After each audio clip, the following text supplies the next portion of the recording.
Olá, o meu nome é Gabriela Costa e sejam bem-vindos a mais um episódio da Farmácia da Mente.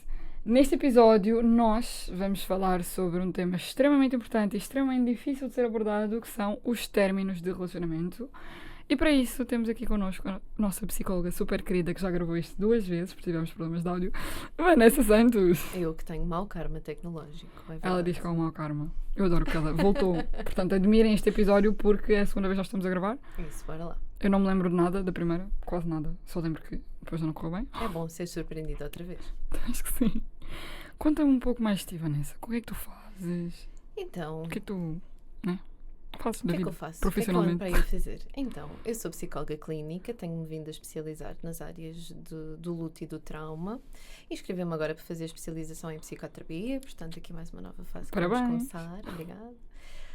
E posso dizer que tenho um nível 1 em EMDR e intervenção cognitivo-narrativa no trauma e luto. Ok? E também sou formadora certificada, é uma área que eu não exploro tanto, mas que também faço. Nice. Acho incrível. MDR é incrível, malta. Faço MDR. Já fiz, já tive. Agora que já fiz, Boa. posso dizer que Uhum. é incrível. É uma Aquilo parece uma ferramenta magia. muito poderosa. Sim, Parece sim, uma sim. magia. Não sei o que vocês não é fazer com aquelas luzes e com aquelas coisas, mas O inconsciente Funciona. é é crazy. Mas eu falo sobre os termos de relacionamento é uma coisa Uhum. complicada porque muito. a pessoa que vive está sempre a sofrer. Não, quer dizer, nem sempre vá, mas num caso geral, a maioria das pessoas sofre imenso. Uhum. E quando nós estamos a sofrer, nós tipo, não queremos estar a pesquisar o podcast sobre isso. Ou Certo. queremos. Acho que das fases, né? Depende da Eu fase. acho que depende, não é? Eu acho que da mesma forma que às vezes estereotipamos e achamos que terminar um relacionamento é sempre péssimo. E se Às calhar vezes é uma ótimo. grande se calhar uma grande parte das vezes é péssimo, mas também há pessoas que se sentem aliviadas por terminar uma relação. Sim. E da mesma forma que algumas pessoas precisam de ficar na sua bolha e no seu tempo, há pessoas que precisam de se identificar com outras experiências. Sem e, dúvida. portanto, se calhar procuram mais informação sobre isso. Será que o que eu estou a sentir é normal? Será que o que eu estou a passar é normal? Quanto tempo é que é normal? Exato. Eu queria te fazer uma pergunta logo assim inicial, que Bora. é, todos os términos de relacionamento são diferentes, como é óbvio, porque as pessoas são Uhum. todas diferentes, não há uma fórmula certa, mas eu queria saber se existe algum ciclo, como por exemplo as fases do luto, porque terminar uma relação é um luto e as pessoas às vezes não têm essa noção, que toda a gente passa. Existe alguma, tipo, fases? Uhum. Então, eu li uma vez, e eu gosto muito desta frase e uso muitas vezes, que um luto é muito mais como estar a sobreviver a um terremoto do que subir os degraus de uma escada. É muita coisa a acontecer ao mesmo tempo, porque dentro de uma perda há muitas perdas. E numa relação é isso, eu perco aquela pessoa, há planos de futuro, há todos os sonhos que eu perdi, aquelas coisas já não vão acontecer, pelo menos não daquela forma. E depois há as perdas de rotina, que vão acontecendo todos os dias. E os psicólogos do luto não gostam muito desta coisa das fases do luto, porque parece que induz um bocadinho em erro, quase como se fosse uma coisa Obrigatório. sequencial. Faz-se assim, esta é a primeira fase, segunda, e não tem nada a ver com isso. É muita coisa a acontecer ao mesmo tempo, estamos a gerir muitas emoções ao mesmo tempo, e depois caímos neste erro muito facilmente, que é, nós somos os primeiros a admitir que somos todos diferentes. Mas ainda assim, teimamos em querer fazer as coisas todos da mesma maneira. E por isso é que eu te fiz esta pergunta. Porque pronto, queremos a fórmula certa que não existe. Sempre assim. Não existe. Não existe. Lidar com saúde mental no geral é mais ou menos isso. Às vezes as pessoas querem uma solução rápida e pronto, não conseguimos. Infelizmente não há receita. Acho que a única coisa que pode ajudar é a terapia. A receita. Terapia ajuda muito. O autoconhecimento é a chave. Sempre. Olha, tocaste num ponto extremamente importante que é o autoconhecimento, a autoestima, a identidade. Que às vezes as pessoas numa relação. Eu não sou nada expert no assunto, portanto posso dizer isto assim, mais ou menos, estando ou não estando certa. Perdem-se um pouco, porque também numa relação as pessoas têm que ceder certas situações, outras têm que se adaptar e, portanto, gostaria de saber como é que as pessoas podem reconstruir essa autoestima, essa identidade, depois de um término de relacionamento. Então, sendo que estamos a falar de um luto, e é um luto não reconhecido, ou seja, muita gente ainda tem dificuldade em reconhecer o final da relação como um luto que é. Okay? É uma Porque é o fim de alguma algo. coisa, exato. Exatamente, é uma perda de algo. Há uma parte que se perde-se uma relação morre e, portanto, é o equivalente a eu dizer que uma parte de mim também morreu ali, ok? E ninguém é o mesmo depois de uma perda. Então o luto é sobre reconstrução, é sobre eu integrar novas rotinas. Quem é que eu sou agora? que é que eu quero? O que é que eu aprendi sobre mim nesta relação? O que é que eu aprendi sobre a forma como é que eu me relaciono com os outros? Não é? Então, haver este período de reflexão e de autoanálise é muito, muito importante para nos voltarmos a descobrir, porque, inclusive, noutras situações um bocadinho mais profundas, há pessoas que se perdem por completo e se anulam por completo numa relação, e aí é um processo muito mais profundo. Então, eu preciso de me reconhecer. Quem é que sou eu? Não é? Fazer aquele processo de descoberta, a pessoa está sozinha, aprender a estar sozinha. Aprender a estar Isto é sozinho, assustador isso para muita grande gente. ponto. Sim, sim. E para mim foi durante anos. Sim. E Tipo, muita gente tem muito essa não conseguia estar dificuldade. sozinha. Não conseguia tipo ir sair sozinha. Agora consigo, vou dar caminhadas em Famões. Isso, E caminhadas funciona. em Famões. Mas falaste aqui numa coisa importante também, que é essa questão da pessoa se anular completamente e ficar dependente emocional. Que, pelo que eu vejo, uma observação plenamente empírica, é um pouco comum, mais comum do que eu imaginava. E acho que o mais difícil para as pessoas que, primeiro, conseguem enfrentar o término e conseguem terminar essa relação é voltarem a relacionar. Ou seja, a próxima relação dessa pessoa que sofreu dependência é bem complicado. O que é que tu aconselhas a essas pessoas antes de se voltarem a relacionar? Idealmente, terapia. Porque, idealmente. Isto porquê? Porque há sempre uma razão para eu ter determinado tipo de relações, para eu estar dependente de relações, para eu estar quase sequencialmente em relações que são tóxicas, que me fazem mal. E eu só consigo mudar aquilo que eu percebo que está a acontecer. Então eu preciso de ir lá perceber porquê. Porquê é que isto acontece? Porquê é que eu tenho esta tendência? Qual é que é a origem de ter relacionamentos Exatamente. abusivos ou tóxicos? Exatamente, porque muitas vezes tem que ver com lacunas no próprio desenvolvimento relacional e emocional. Então estamos à procura de alguma coisa que nos faltou. E nós tendemos a repetir um padrão que conhecemos, mesmo que esse padrão seja disfuncional. É o chamado desconforto confortável. Pronto, não me faz muito bem, mas ao menos é um não me faz muito bem que eu já conheço, que é Sim. previsível. Ou E seja, nós a pessoa, precisamos por disso. exemplo, cresce num ambiente e tu já me disseste isso, ou alguém já me disse isso, e eu fiquei com isto na cabeça durante imenso tempo, que é a pessoa cresce habituada a sofrer, por exemplo, digamos, ou ter relações em que ela tem que se anular e tem que sofrer e tem que passar por situações difíceis, e depois quando cresce o cérebro está habituado e é tipo, ok, é o meu conforto. Sim. E vou manter isto.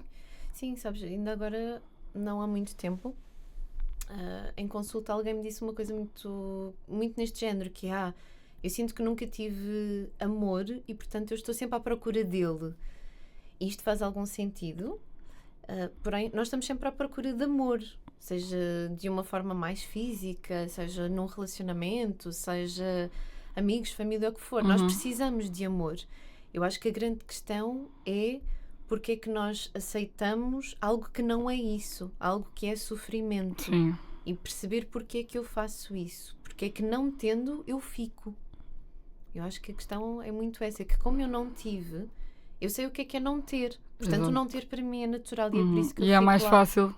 Eu conheço. Eu tive isto numa aula de marketing, eu sei que é muito estranho falar de marketing em termos de relacionamento, mas está mais ou menos próximo. Porque é psicologia. Que era mais ou menos aquela situação de tu idealizas uma pessoa ou uma coisa da maneira como tu queres. Eu quero assim, assim, assim, eu quero uma pessoa que faça isto, isto, isto, isto. E depois aparece uma pessoa que não é nada daquela lista e nós vamos. Explicação para isso. A explicação é porque tem a ver com o padrão. Ou seja, Ok. como aquilo é uma sensação familiar, como eu cresci num ambiente em que não há demonstração de afeto, há muitas discussões, há até alguma frieza no contacto, isto é uma coisa que eu conheço. E o nosso cérebro e a nossa ansiedade, muitas vezes, precisam de previsibilidade. Então, pode acontecer de duas coisas quando eu cresço assim. Ou eu quebro o padrão e eu vou à procura de uma coisa que não é nada disto, ou então eu mantenho aquilo que eu já conheço. Porque a verdade é que isso me traz conforto. É mais Eu fácil. já sei o que esperar. Mesmo que aquilo que eu espero seja uma coisa má, Sim. eu sei o que é que estou à espera. Eu sei como é que se lida com aquilo. Eu não sei como é que se lida com a incerteza da felicidade. Ok. Porque é incerto. Sim. E como é que se faz isso? A ansiedade começa ali a disparar. E isso é mais difícil. Sem dúvida. E o que é que tu dirias às pessoas que estão a tentar, ou seja, estão a lutar para aceitar um término no relacionamento e ainda continuam presos no passado? Ok. Então, o luto por si só, primeiro, vamos assumir que envolve sempre algum tipo de sofrimento. Exceptuando naqueles casos em que as relações eram muito difíceis e, portanto, há um término e há uma sensação de alívio. Sim. E perfeitamente válido também. Muita gente sente-se culpada por isso e não Se tem forem que felizes, ser. sejam felizes, é o que importa. É isso. E portanto, vamos aceitar que há uma componente de sofrimento, ok? É natural, há uma perda envolvida, no caso, várias perdas dentro da perda. Após isso, o luto são ondas, ok? Aquilo que vai acontecendo é um processo dual, ou seja, a pessoa vai oscilando entre as idas ao passado, à dor, ao sofrimento, às memórias e voltar ao presente, manter as rotinas, integrar outras coisas novas. Ok. Então, quando há este movimento, provavelmente estamos na presença de um luto saudável. E ele está a seguir aqui um curso natural, expectável. Entre relembrar as coisas e tentar viver a São vida ondas. presente. Sim, temos dias em que somos muito maus e estamos lá no fundo e estamos a relembrar e estamos a sofrer. E há dias em que seguimos com a nossa rotina, estamos com os amigos, fazemos coisas que gostamos e está tudo bem, a coisa está a fluir. Ok, bom indicador. Quando a pessoa só fica no passado, então aí há um bloqueio. Aí provavelmente estamos perante um luto que pode complicar. E aí precisamos de procurar ajuda profissional. Ok? Porque alguma coisa nos está a manter lá. E não nós precisamos de ir lá desbloquear. Exatamente, porque o luto saudável é movimento, é conseguirmos fazer esta oscilação. O que não quer dizer que mesmo quando há esse movimento, às vezes não haja um sofrimento muito grande e eu não possa pedir ajuda. Claro que sim. Mas se eu não consigo fazer esse movimento, então aí definitivamente pedir ajuda. É um luto que está a complicar. Tu já me disseste isso alguma vez? Já. E agora estou chocada na mesma, estás a normal. Não, porque isto isto te consigo surpreender. Sabes, tu consegues sempre surpreender, não? Não, mas eu pensei nisto em termos de luto. Os meus lutos mais complicados são efetivamente pessoas que faleceram. Consigo plenamente compreender. Porque nós quando estamos a ver o luto, nós não percebemos nada do que está a passar. Estamos tipo, e agora? É um terremoto. É horrível. Não, é horrível. A vida para sobreviver. É horrível. E depois pomos tudo em causa. Tudo. Sim. Tipo, porque ninguém é o mesmo. As coisas deixam de fazer sentido. Nós não somos os mesmos depois. Isso é bem incrível. Não, muda-te muito. Transforma completamente. Sim. Isso é verdade. Torna-nos mais fortes. Sim, mas vamos ter calma. Também não vamos romantizar a coisa. Exato. É por aí que eu queria ir. E por falar em romantizar coisas e coisas que as pessoas dizem, eu acho que, de uma maneira geral, ter amigos e ter redes de apoio é das melhores coisas que temos para a nossa saúde mental. Fundamental. Principalmente quando estamos a passar por um término de relacionamento, por uma perda, por um luto, o que seja. E agora, o que é que esses amigos, ou familiares, ou pessoas que estão ao pé da pessoa que está acabada, socorro, ao pé da pessoa que terminou o relacionamento, pode estar feliz, podem ajudar essa pessoa a ter um luto saudável? Então, vamos evitar dizer coisas como: estás melhor assim, agora é que tu vais ser mais feliz, vais encontrar outra pessoa. Não vamos dizer essas coisas. Ou vamos beber um copo. É assim, podemos ir beber um copo. Não então, vamos lá por partes. Okay. Então, dizer este tipo de coisas, ou estás muito melhor agora, vais encontrar alguém que te faz muito mais feliz, não vais ficar assim para sempre. Nós fazemos isso de coração, porque gostamos daquelas pessoas, porque e queremos que isso seja verdade. Sim, e porque queremos retirar o sofrimento daquela pessoa, não é? Por exemplo, o teu. Eu, neste momento, quero muito retirar o teu sofrimento. Papai, eu fiz tranças hoje, malta, isto está a doer imenso. Sim. E então queremos resolver o sofrimento daquela pessoa, queremos genuinamente que aquela pessoa não se sinta assim.